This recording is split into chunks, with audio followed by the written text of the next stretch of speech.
Good morning, good afternoon, or good evening, depending on where you are in the world, and welcome to today's SecurityBoulevard.com webinar, brought to you by TechStrong and SciCode. My name is Cody J. Brown, and I'm the host of TechStrong Learning. We have an exciting panel ahead, but before we begin, I have just a few housekeeping notes. First, today's event is being recorded, so if you miss any of the presentation or you'd like to share it with a friend, that will be made available to you after the webinar concludes today. On the right side of your screen, you'll see a couple tabs. The first one being chat. This is where you can engage with one another and engage with us. The Q&A tab right next to the chat tab is where we want you to send in questions.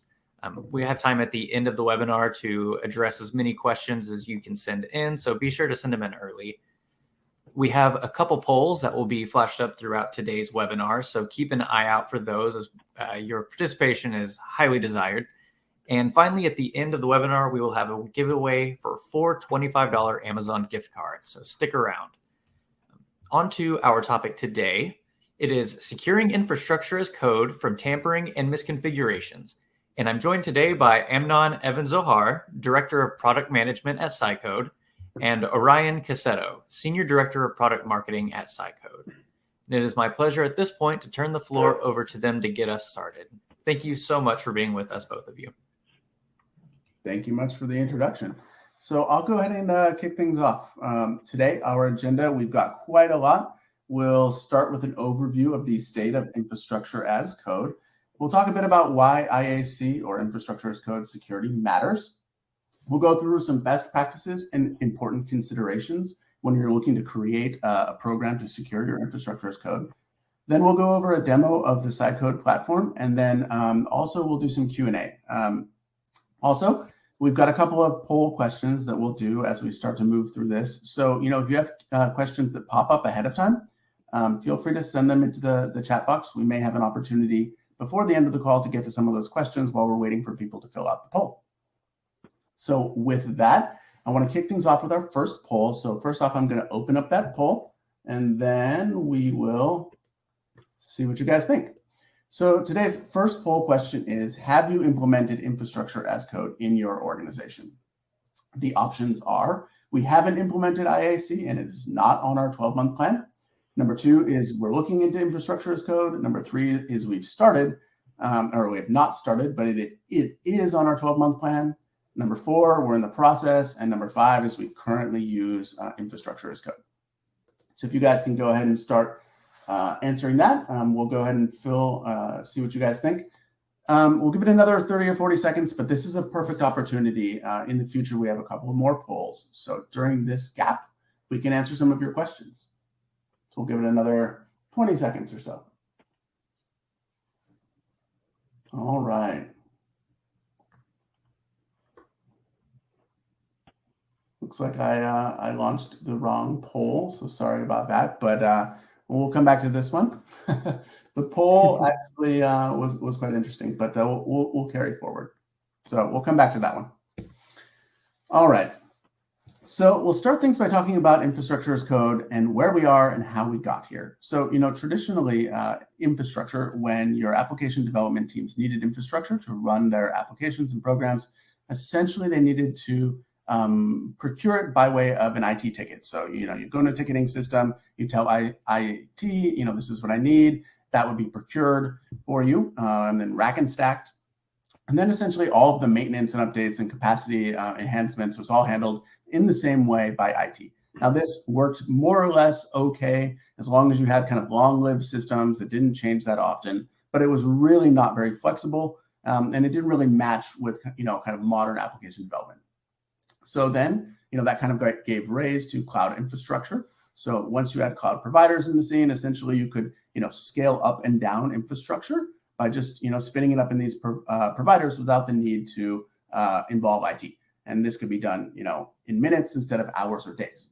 The problem here was that as you started to scale up and down to meet capacity needs, so to scale up for capacity, to scale down to save on costs, essentially, you still needed to do this, manually, maybe by way of a script, but still more or less manually. And so what people essentially started to do was write down and codify the steps that were needed to increase capacity and to increase the provisioning, or to automate the provisioning of this infrastructure. And that gave rise to infrastructure as code. So that's essentially how we got here. Amnon, you want to dig a little deeper? Yeah, can you hear me well? Yep.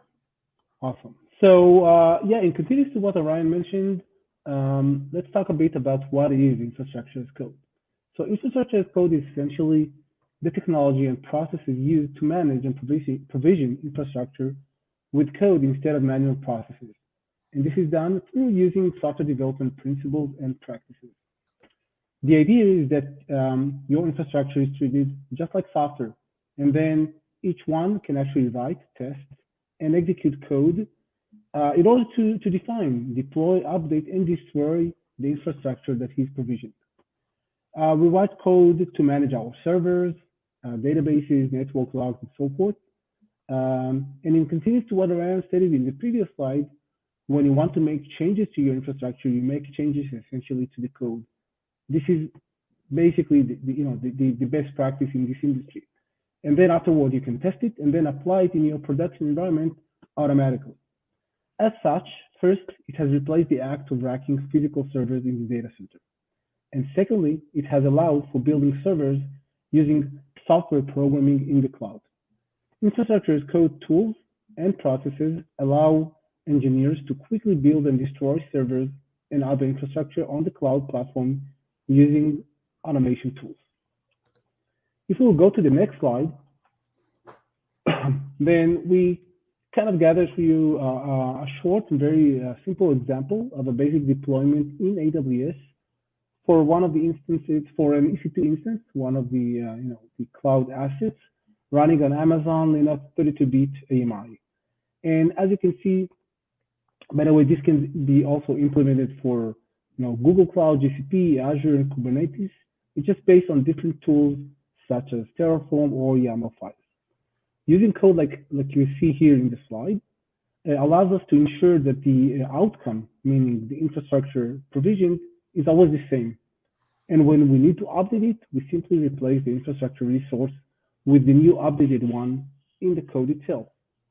The ultimate result of this infrastructure as code is automation. And having our infrastructure provisioned using code allows us to automate an otherwise manual task. Back to you, Ryan. Sure. So essentially, there are a number of infrastructure as code benefits. The first one is faster software delivery. So it allows you to speed up configuration and implementation of new computing infrastructure.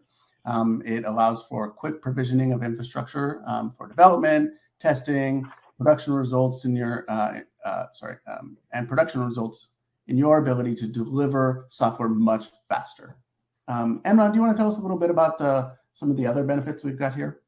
Sure, we'll be happy to. So the second benefit is self-service.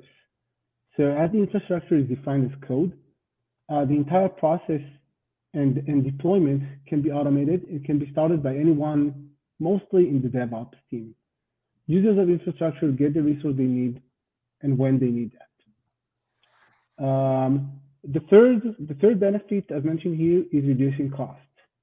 It actually means that reducing the time and effort required to provision, and this is done, as mentioned earlier, through automation, which is much less than manual provision.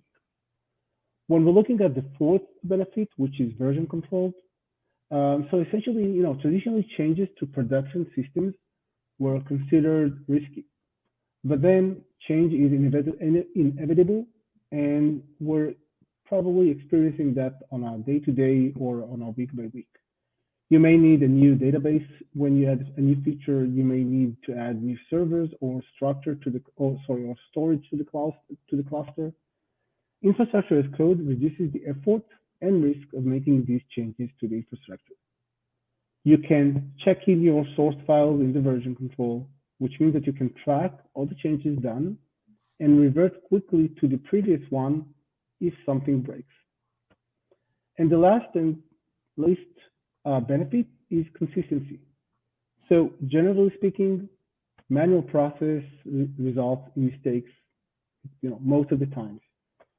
Communication is hard. Manual infrastructure management will result in discrepancies. No matter how hard we will try.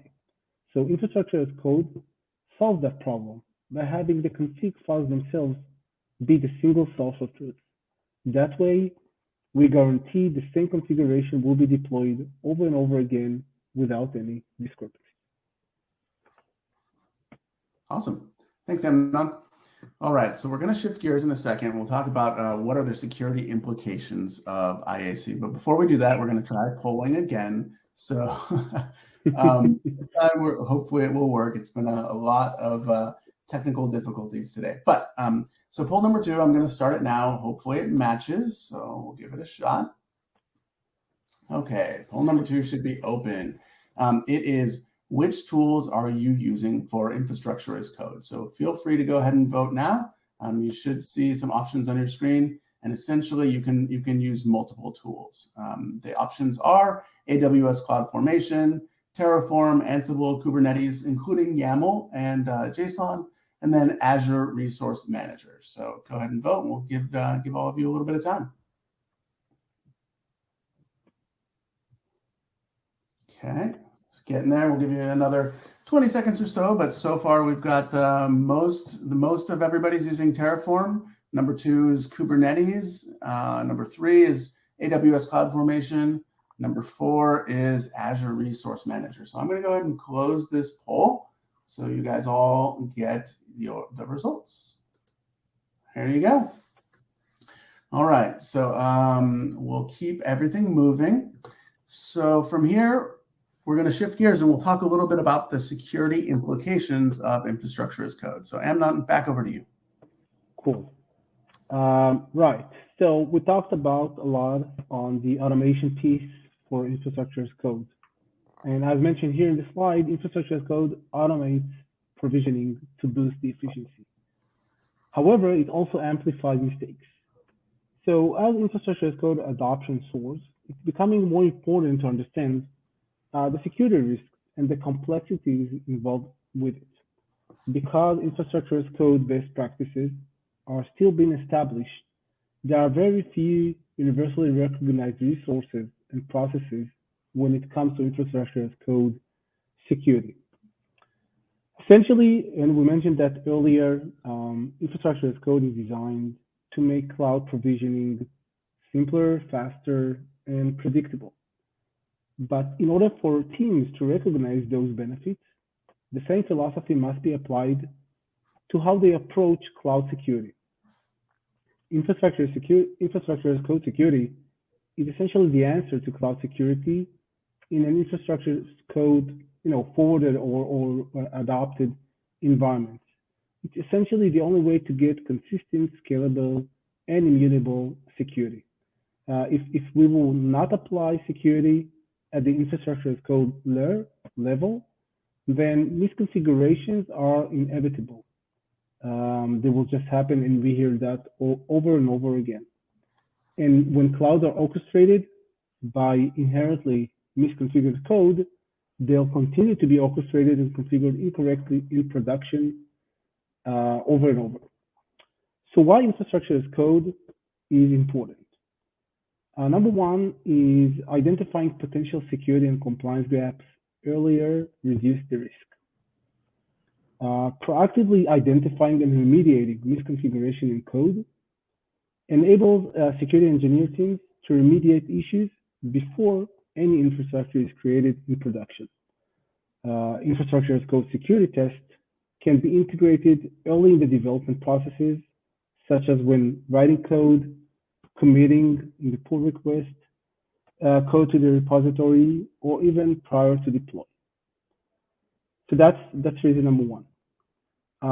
Number 2 is that small infrastructure as code misconfigurations can become large runtime attack surfaces. What does it mean? It means that because these templates enable rapid, potentially high volume deployment of resources, and because infrastructure as code templates are often reused by different teams in your organization, then even a single line misconfiguration can have an enormous impact on many cloud resources at the same time. And most of the time you even don't get visibility to where actually this attack surface has been exposed. Third important level or reason is that be aware that, or we should be aware that some runtime misconfigurations cannot be fixed. So many resources such as Amazon RDS instances or Elastic Load Balancer volumes have configuration settings such as encryption that cannot be changed once an instance or volume is live, making this security even more important. Another item that we need to keep in mind is that securing infrastructure as code templates frees up our security team to focus on runtime issues. And we always hear all the time that these teams are always understaffed. So by fixing potential misconfiguration in the code itself, when things are easier to resolve, then security engineers have more capacity, more time to focus on identity and access management permissions or any other resources and out-of-band modifications that affect the security posture. And the last thing is that the development security fosters also a culture of security. So every person has an effect on your organization's security, and your security posture is only as strong as your weakest link. In the next slide, we will dive even in more details on how these use cases and considerations. So we can see here some numbers that actually emphasize what are the impacts and predictions for these misconfigurations by numbers. So according to Gartner, more than 99%, which is unbelievable number of cloud breaches will have a root cause of customer misconfiguration or mistakes. In 2020, which was actually last year, 35% of organizations had a storage bucket exposed to the internet. Obviously, when you have such a bucket exposed, then it's publicly accessible, and the data that is stored in this bucket can be stolen or updated without our customers knowing that. And the last important fact is that roughly 50 billion records leaked just in the time of between 2018 and 2020 due to this misconfiguration. So as you can see here, the numbers kind of emphasized what we're trying to deliver here, the message, which is the importance of infrastructure as code security.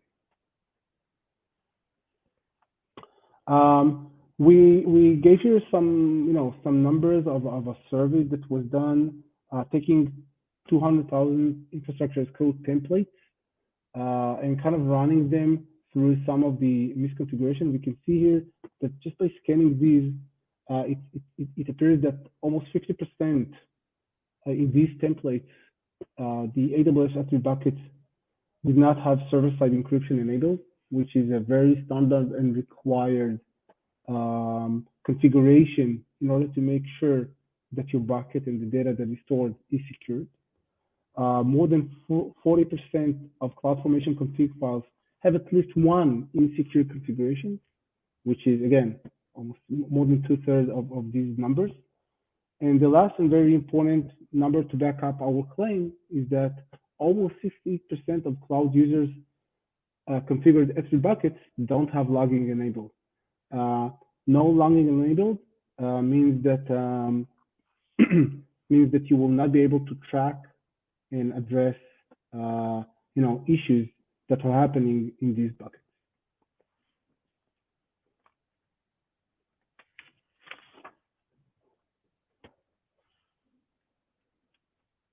All right, back to you.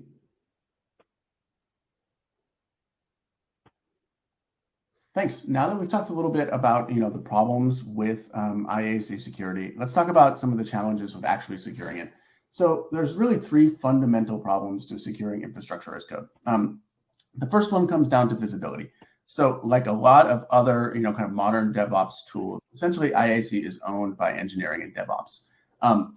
It is often used and the templates exist outside of security's visibility. So, security often doesn't even get the opportunity to look at these templates and definitions and to determine if they are secured or not. And so, essentially that is a blind spot. And ideally, security should have the ability to not only see these templates, but also to create and apply policies for your IAC so that it can be rolled out in a secure manner. The next issue is really about complexity. Fundamentally, developers are developers, they're engineers, they're not necessarily security professionals. And, it's a bit, security is a complicated thing, and it's a bit unfair or unrealistic to expect that, your average developer is going to be up to date on, the hundreds of potential security policies that might need to be implemented across multiple cloud providers. So it's really a big task. It can be a bit daunting. And to be fair, that's the job of us security professionals, not necessarily of the developers. The last point comes down to automation, and I think Amnon mentioned this a couple of times, but essentially the same capabilities that provide the efficiency and the scalability of the IAC approach are kind of double-edged, right? And a small mistake in a IAC template, like encryption is false or true, can scale up to be a very big problem when it comes out into production, because there's a one-to-many relationship between the template and the infrastructure that comes from it. Also, manual fixes that are done to production environments and infrastructure can reappear if they're not fixed at the IAC definition or the IAC template level, because essentially, you have that same problem. It exists in the template, and the next time that infrastructure is provisioned with that template, that problem is going to reappear. So, we feel these are the three fundamental problems that need to be solved. So essentially, we need to restore visibility to security teams. We need to involve developers in a way that is not complicated, and we need to use automation to our advantage as opposed to disadvantage. Okay, so we had a poll here. We have already launched it because of the mix-up from earlier. So I can see the answers, which is that, let me see if I can still pull that up. Close that poll. And so the answers from when we went through this earlier. So the question was, how do you identify security misconfigurations in your infrastructure as code? The top answer was periodic scanning of production environments after deployment. That was about 36% of everybody. The next answer was manual code scans, and that was 23%. From there, it was from investigations, so actually doing an incident investigation, and that's about 20%. And lastly was only 21% of people had an automated testing process that included IAC scanning as part of their continuous integration. So very interesting stuff. All right, so now that we've talked about, essentially what is infrastructure as code, we've talked about why this is an important problem and why it's a challenge. We're going to tell you a little bit about how to implement effective IAC security. So Amnon, back over to you to walk us through that. Thank you. So, the results of the earlier poll makes a lot of sense, and we wanted to use this time to elaborate more on the different approaches in order to identify this infrastructure as code misconfiguration. So the first approach is what we call the misconfiguration scanning, which is the majority of you mentioned in the poll. The developer of the infrastructure as code templates may use insecure default configuration and or components with known vulnerabilities in the template or script that could pose essentially a threat to the entire environment. And so the most basic and apparently also the most common, at least from the attendees in this call, in this webinar, is a form of infrastructure as code security is actually be able to identify misconfigurations and security issues by scanning these templates. So scanning infrastructure as code essentially enables you to identify all the variables for which the proper settings are either missing or inaccurately set. It also involves checking templates, files, and modules, and also their variables, because this can be complicated, against well-known policies. Policy violation then occurs when proper settings are either missing on variables or the settings are incorrectly set.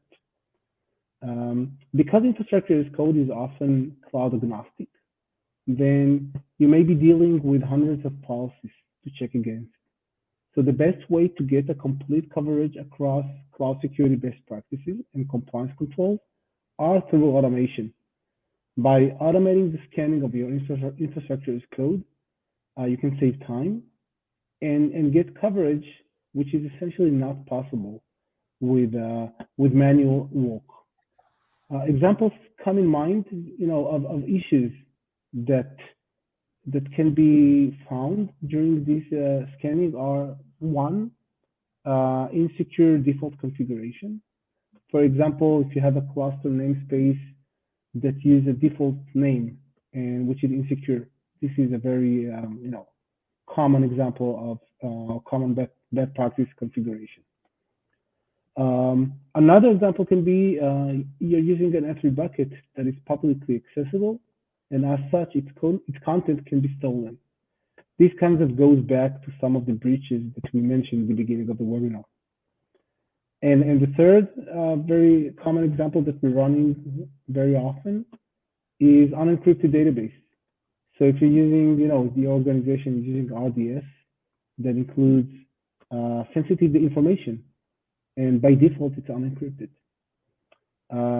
So hardening this infrastructure as code configuration based on, best practices can be CIS or other guidelines are mandatory to ensure the use of these best practices and to make sure that your infrastructure as code is properly set. Next slide, please. So one approach was, manually or automatically scanning your infrastructure as code. But as we all know, earlier in the development lifecycle, bugs and misconfiguration are addressed, then the fewer headaches you'll have later on down the line. Identifying, triaging, and fixing issues after they're already being deployed to production is much more expensive, time-consuming, and dangerous than actually uncovering problems in the development phase of your developers. So to effectively enforce policies with your ever-changing infrastructure as code, you need to be able to scan for misconfigurations continuously. And the best way to ensure you're not introducing misconfiguration into these templates is actually enforcing policies on every commit that your developers are doing or every pull request by embedding scanning directly into your code review process. And as you can see here in the diagram that is being presented in this slide, the developer process starts by number one, which is the developer committed a code. And in this stage, you can actually scan this commit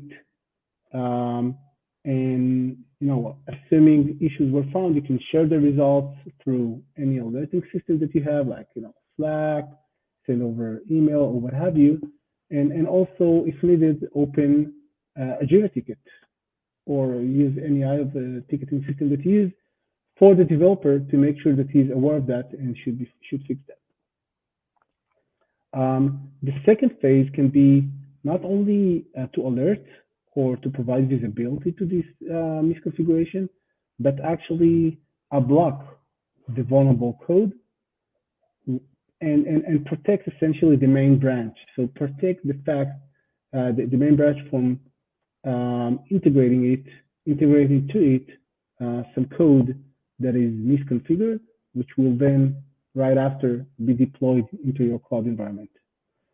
And the third step as part of this integration into developer workflow is provide a remediation advice and code fixes for rapid mean time to remediate. By providing this remediation advice and actually the code fix, you can help your engineers do that fast and even remove from them the burden of of understanding each and every policy, each and every misconfiguration, and hence also enforce your security best practices. So to summarize, integrating into the developer workflow on a shift left concept will help you to secure your production environment by identifying this misconfiguration in an early stage. This could be achieved in 3 steps. 1, scan the commit and share results and alerts. 2, block if you think it's worthwhile the code and protect the main branch and so the production. And 3, provide remediation advice and code fixes so your developers can actually fix the issues, fix the misconfiguration, and continue onward with the development and the integration phase. So we talked about misconfiguration, we talked about integrating into developer workflow, but we also know this cloud configuration change all the time. A given web app development constantly introduces configuration changes in order to adapt to new technologies, introduce new features, and meet new requirements. So organizations that are using infrastructure as code, managing and provisioning these changes is more predictable and manageable.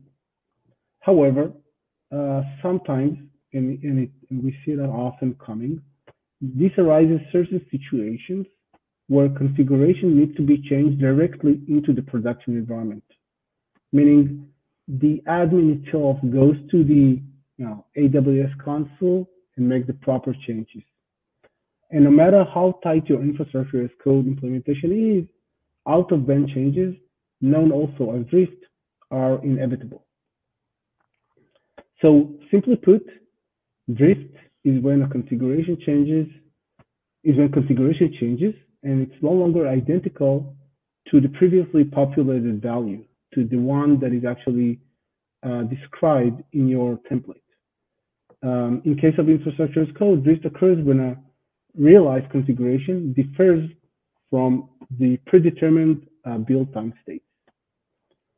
So in such cases, there is a reasonably positive chance that security risks are introduced into the environment as a result of drifts in configuration from this security posture. So how do we handle such drifts?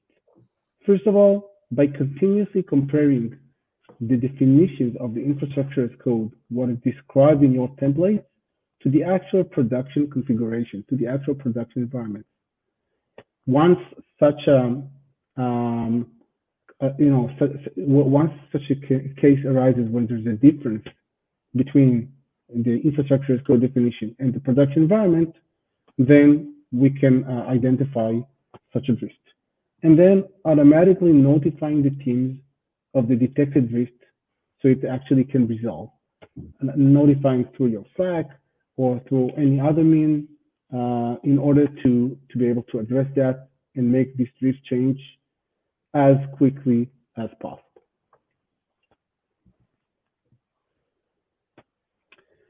Now, securing infrastructure as code is not only about the misconfiguration, it's also about monitoring your critical code, your Terraform, your CloudFormation files, or such. So why monitoring your infrastructure as code? Because as mentioned earlier, this is a mission critical asset, and you want to make sure that whatever is deployed in your production environment is actually adhere to the security best practices. Because infrastructure as code changes infrequently, and because unintended infrastructure updates must never essentially occur. So monitoring changes or changes to infrastructure as code should be monitored. For one, make sure that there's inadvertent mistakes. Number two, to make sure that there's no malicious updates by malicious insider or any other way of a hacker that actually coming in, breaching to your environment and making changes that you don't want to be made. And all of these mechanisms of monitoring this critical code, monitoring these files, should be integrated and incorporated to the organization, workflows by simply put using alerting mechanism, whether it's sending that to the application security team through email, through a dedicated Slack channel, or by leveraging any PagerDuty, integration, and probably there are more examples that we could have listed here. Awesome. Thank you, Amnon. So I guess I'm going to expand upon that ever so slightly, and then we'll gear up for a demo. So one of the core concepts that we want to, kind of espouse is the idea of taking an integrated approach to IAC. So, we just talked an awful lot about IAC scanning. That's great. It helps, find and fix misconfigurations. It's something you can bake into your processes. It's absolutely crucial in terms of being a piece of your IAC security program. However, you can essentially pair that with several adjacent or complementary security approaches to really get a lot more bang out of your buck and to reduce the risk of an overall breach from your IAC. And so to do that, there's essentially another several angles that you can take here. So the first is governance. And what I mean by governance is just, implementing security best practices and security policies in a way that can, essentially reduce risks to your environment. Some of the main things you can do here are things like hardening authentication. So, implementing multi-factor authentication. So here, the goal is to protect against compromised credentials that might be used to adjust your infrastructure as code. Also, enforcing least privilege policies can help to prevent those insider threats. And here, that applies to both malicious insiders as well as compromised insiders. And the idea being that if you limit access to IAC code and IAC templates to only those who need that as part of your job, essentially from the attacker point of view, they have to come and compromise the correct set of credentials to gain access to your IAC templates instead of all of them. So, again, it doesn't solve the problem, but it makes it a little bit better. And as you start to compound several of these approaches, you do reduce the risk of breach. Another one is hard-coded secrets. So, IAC templates can have hard-coded secrets in them. So at the same time that you're scanning for misconfigurations, it can be very beneficial to also scan these same templates for hard-coded secrets because, essentially you don't want to give those secrets over to attackers, right? So they can just kind of walk into your systems. Another one is putting policies in place that prevent and detect code leakage. The tie-in here being essentially that oftentimes IAC templates are kept in the same repos as feature code, and feature code sometimes inadvertently ends up out in public parts of the internet. If that happens with your IAC templates, essentially what you've done is provided a roadmap to an attacker. And if you do have a misconfiguration there, it gives attackers the opportunity to look through the template and find things that might be exploitable. And the last bit comes down to code tampering. So, finding ways to prevent code tampering throughout your software delivery pipelines and processes can be very important. Essentially, you want to prevent insecure IAC from being maliciously deployed via this tampering. So that can be kind of the last piece of the pie. And so essentially by taking these things together, it allows you to take a holistic or risk reduction approach to your IAC security program. With that, I'm going to wrap things up and we'll head into a demo. So, the main takeaways here are essentially that, IAC is the de facto standard for automation in terms of infrastructure provisioning in the cloud. It's important to secure because essentially it amplifies small mistakes across your cloud infrastructure. So again, this one-to-many relationship means that one small mistake can turn into a big attack surface. And then it's important to take an integrated risk reduction approach to dealing with your IAC. It's not just a point solution. It's not just scanning, but, kind of viewing it within the larger, capabilities of your security program can greatly reduce your risk of a breach. So with that, I'll go ahead and stop sharing. And Amnon, you want to give us a demo? Yep. Let me just share my screen.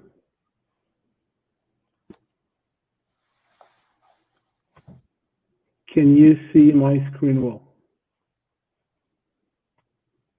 Yep, we're loading up right now, and now we can see it. Great.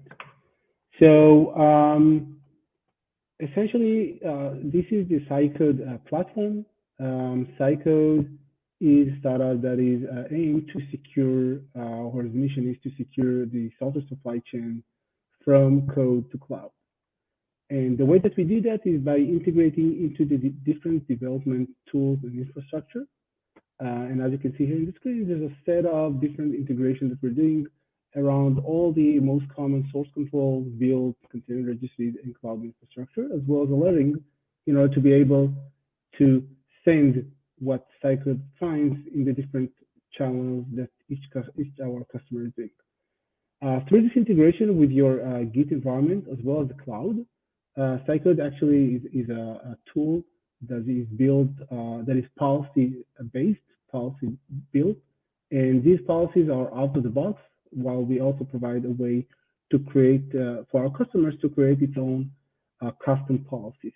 Now, once a violation, once a policy is found as a misconfiguration, then a violation is triggered.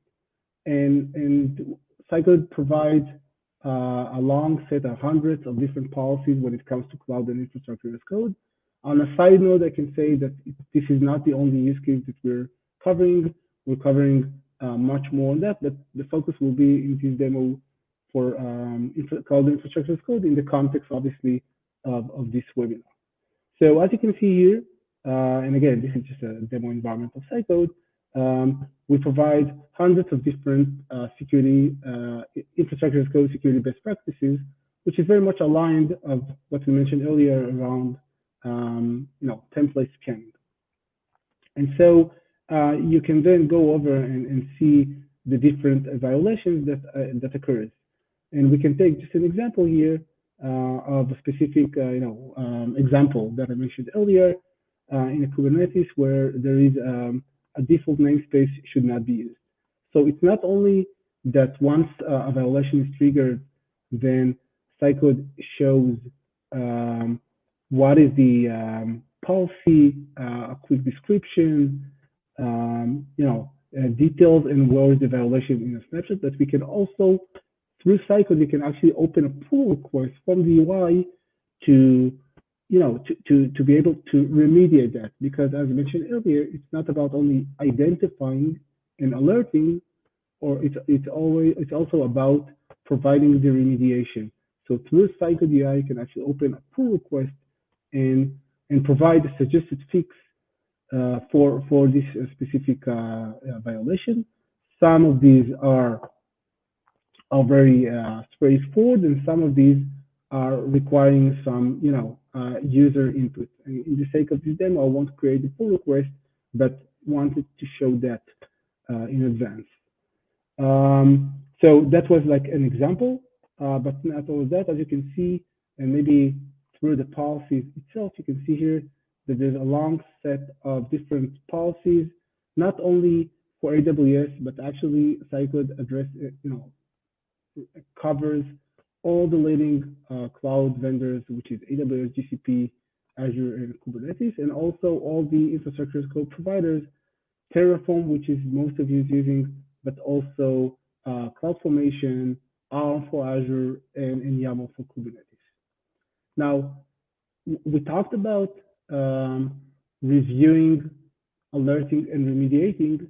And another capability that is very important to use, to mention, and one of the strengths of Cyclone is the fact that we don't only support or provide infrastructure as code configuration scanning. What we also do is we are integrating into the developer workflow through a very straightforward configuration, as can be seen here.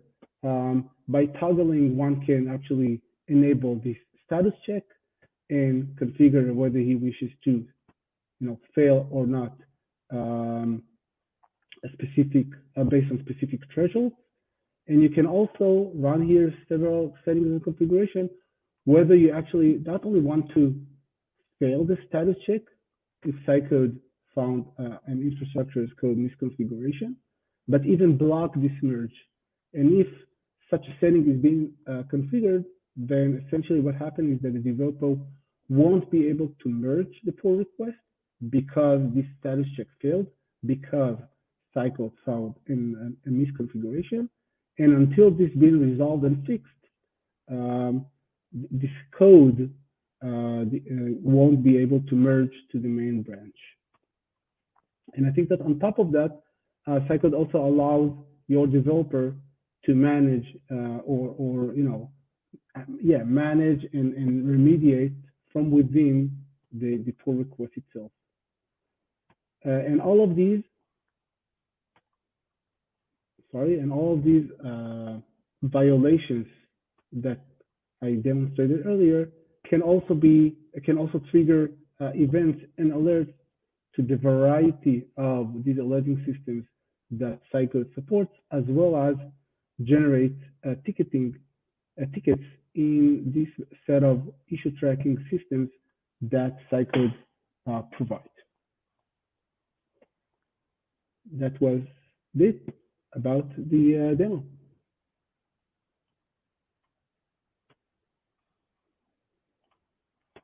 Ryan? Yep. All right. Thank you very much. So I think at this point we are ready to open it up for Q&A. So let me share my screen and we'll kick things off. So if you have questions, feel free to put them into the chat box. We've got a couple of them already. So we'll go ahead and answer those questions that have come in the order that they've come in. So the first question, Amnon, I guess this is probably one for you, is what IAC tools and languages do you support? Yeah, I think that this is very much also aligned with our previous talk. So as was presented in the demo, and we covered that as well. Essentially, Cycode provides or supports, all the common infrastructure tools. All the infrastructure code languages and tools, meaning we support Terraform, CloudFormation, Azure, ARM for Azure DevOps, for Azure, and YAML for Kubernetes. So essentially all the common ones, and we are always welcome to extend that based on customer requesting it. Okay. The next one here is when finding IAC misconfigurations, sometimes there's a lot of noise or false positives.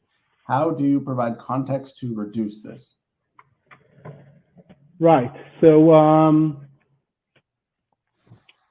essentially, that's a claim and an issue that we see across the board from different tools on the noise that is being generated because of the long list of policies that is being covered with a lot of violation, and obviously as as your environment grows and as you have probably multi-cloud environment, so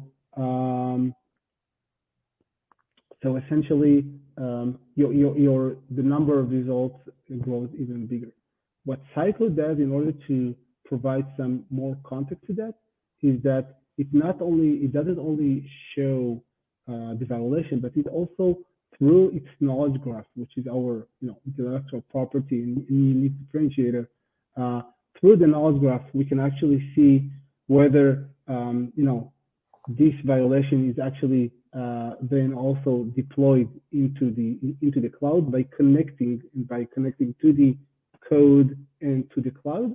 And on top of that, we can also map and give context to the specific resource that is being mentioned. So, for example, if we're talking about this S3 bucket, which commit actually set it up, which user committed that, and giving some more context, just on top of the violation that Cycode generates. Awesome. Okay, so Vladimir asked, do we support TerraGrunt, which I assume is an IAC language? Yeah, it is. I think my answer is from the top of my head, yes, we do, but it actually requires double checking. So I guess that we can also follow this up offline, Vladimir, but it's a good question, and the answer probably is yes. Cool. All right, next question. You mentioned integrating into developer workflows. Can you share some best practices based on your experience with customers? Yes, so we actually kind of touched that in the 3 stages in this specific slide. But what we've learned and saw working tightly with our customers, The first step in order to do that, in order to integrate to the developer workflow, is start small, meaning do not like our customers are not starting to integrate into the developer workflow for all the repositories. They're starting small with just a set of different repos that they want to integrate into as part of the developer workflow. Once this is being learned by the developers and adopted by developers, then the next step will actually be to increase the coverage to all your repos. So that's like number one.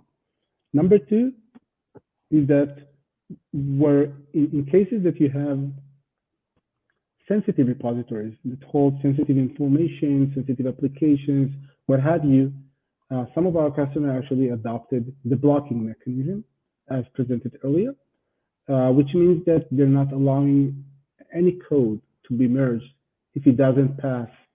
If the status check is not passed, which means essentially that Cycode did not find any misconfiguration. And the third, which is kind of on top of 1 and 2, is enablement and education for the developers. Obviously, this is kind of integrating into the pull request. It's kind of an intrusive, so to speak, mechanism. And as such, your developer, you don't want to interfere to your ongoing day-to-day development activity. So our customers have built this enablement mechanism, documentation, online sessions, and so forth to make sure that they are aware on Cycode being scanning and the implication of that. So these are, I think, the three main best practices in order to cover that. Cool. We've got lots more questions, so I'm going to keep them coming. The next two are from Sandro, so I think they're very related, so I'm going to ask them together, and then you can maybe tackle them together. Why do you only refer to cloud? Is your software SaaS only? And then the same question as applies to Kubernetes clusters on-premise. Sorry, I guess can you please? Is the software SaaS only, or can it also be on-premise? And then the Cycode one. Yeah. And then very specifically, does it handle Kubernetes clusters on-premise? Cool. So the short answer for both questions is yes. Our majority of customers are using Cycode as a SaaS, as a software as a service solution, and connecting, as mentioned, and integrating with their GitHub, what have you, as well as their cloud and other entities or other tools, whether they are on-prem or in the cloud. That said, we also have customers that are very much, not permissive and would like to keep, it close to their environment. Hence, want Cycode to be deployed on-prem. And this is another setup, another configuration that we support today, also in a Kubernetes cluster. Awesome. Sergio asked, can we integrate this tool with Azure CI/CD pipeline? Yes, definitely you can. We support that integrating. We have several customers that already did that successfully. So we support that as well as any other CI tools that is supported out there. Cool. That was our last question. Last chance, everybody. If you've got more questions, we're here to answer. I guess primarily Amnon's here to answer, but if you got questions, we'll give you another 20 or 30 seconds to throw them in the Q&A box. Otherwise, we'll wrap things up. Awesome. All right. It looks like that's it. So that was our last slide. I want to thank everybody for their time. And then, I guess back over to you if there's any closing thoughts. Cody. There absolutely are. So thank you so much, Amnon and Orion. That was an awesome demo and an awesome presentation. I really appreciate the time that went into you guys putting that together. So thank you so much. A quick reminder to today's audience that the session was recorded. Following this webinar, you'll receive an email with a link to access that recording on demand. You can also find the recording living on the Security Boulevard website. Just visit securityboulevard.com/webinars and look in the on-demand section. Now on to our Amazon gift card giveaway. These are for 4 $25 Amazon gift cards. Our first winner is Vinny M. Our second winner is Jane C. Our third winner is Wagner Z. And our fourth winner is Stephen M. So congratulations to the 4 of you. Keep an eye on your inbox to claim that gift card. And if you don't see an email, just check your spam folder. I would like to thank SciCode for sponsoring today's webinar. I'd like to thank Amnon and Orion for all of their hard work today and prior to today. And I'd also like to thank you, our audience, for being with us for the entirety of today's presentation. This is Cody J. Brown signing off. Have an excellent day, everyone.